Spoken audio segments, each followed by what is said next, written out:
Қалайсыздар достар, қалдарыңыз қалай? Бүгін ашылудың 10-шы күні мен шыдадым, менің қолымнан келді. Сіздердің де қолдарыңыздан келеді. Егер сіз жаңағыдай салмақ тастай алмай жүрсеңіз, қиналып жүрсеңіз, қайта-қайта срыв болып жатса, осы ашылудан бастасаңыз болады.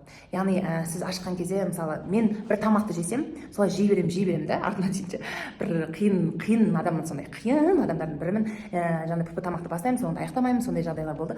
Мен сияқты жалқау адамдар болса, сіздер осы ашығудан бастасаңыздар болады. Енді мен өзімді қалай сезініп тұрмын? Өзімді күшті сезініп тұрмын. Энергиям артып, бұрынғыдан қарағанда жақсы. Көп нәрселерді істей алдым. Көп нәрселерге миым басқаша ойлайтын болды, иә.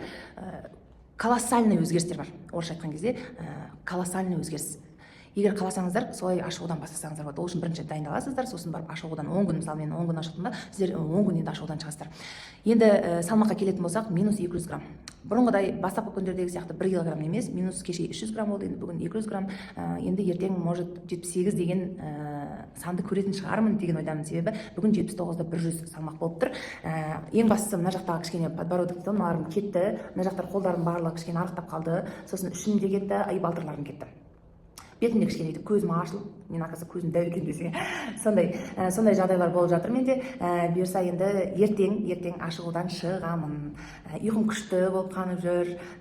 Сосын папиллома дегенде бар ғой, мен мына жерге видеосын, суретін салып қоямын. Сондайлар менде кеуіп, өзімен өзі кетіп жатыр. Енді Алла қаласа дұрыс тамақтансам, ол ары қаратай да кетеді деген ойдамын.